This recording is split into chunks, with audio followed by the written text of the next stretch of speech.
Very surprising.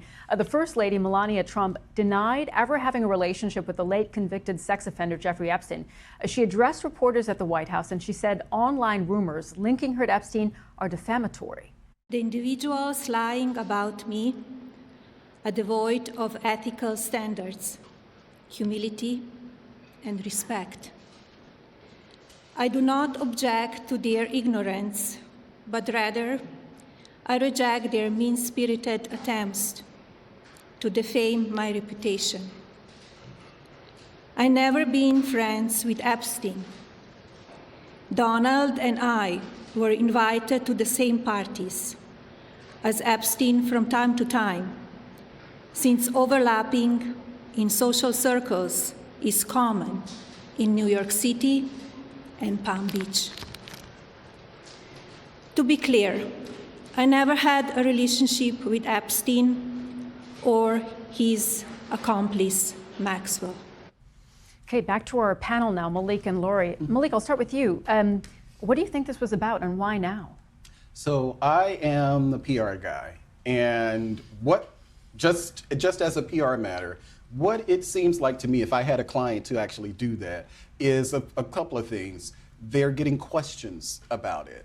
There's a hearing that's coming up, Epstein hearing that's coming up. It just doesn't seem as if that she just did this out of the blue. Now, some people are saying she's doing it as a distraction. I don't think that even this would be enough of a distraction from the Iran war, but it seems as if she wanted to address it. And just talking to people who know her and listening to people throughout the day who know Melania Trump, this wasn't something that she was forced to do. This was something that she chose to do, but we still don't exactly know why at this point. To what extent do you think it was aligned with the Trump administration, with the president? From people who know her and listening today, it wouldn't have mattered if Donald Trump didn't want her to do it. Okay. Melania Trump would still do it. What do you think? Well, I can guarantee you that Donald Trump did not want her to go out and do that press conference, because all it did was reinvigorate the topic about Epstein and bring it to the forefront once again for Donald Trump, showing that it's not going away.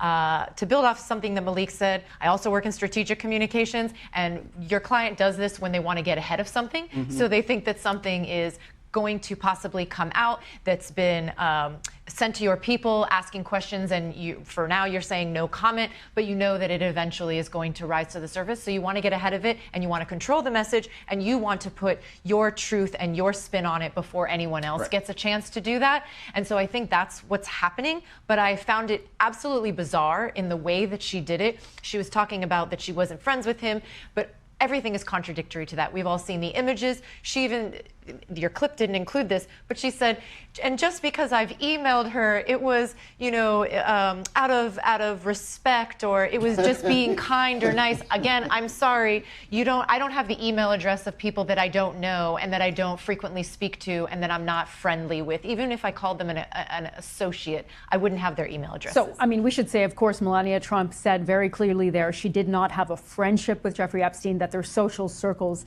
mixed, that she emailed Ghislaine Maxwell, as you said, to be polite, but that she didn't have a real connection to her either. But one thing she did say, Malik, is she called for a congressional hearing. She said it is time to hear from the survivors. That does align with what many Democrats and some Republicans have been calling for as well. Yeah, and this is something, again, Melania Trump, she has her own mind. And there are people who are on both sides of this. So I believe, I'm very sympathetic to the victims, but I also understand is that in this discussion of Epstein, a lot of these things, there are people who have associations with him, and then people then make assumptions, like criminal assumptions about them. And I think that's the part that's unfair. But I think that much like the hearing that it was the big press conference that the Epstein survivors had with their attorneys and members on both sides of the aisle. I think at this point, because a lot of it, the onus should be placed on the Justice Department to actually go after these victims, but I think these people who cause these crimes. But I think that at this point, the victims, just me as an American, I want to hear the victims actually name them at this point, because it's clear that the government is not going to do whatever it is that they want the government to do. The victims should just go ahead and name whomever these people are. Yeah, well, she did say we still must work openly to transparently uncover the truth. There's so much more to talk about, but unfortunately, We're out we've of time. more or less run out of time. I know. I wish we had another 15 minutes or so, but Laurie and Malik, thank you both so much.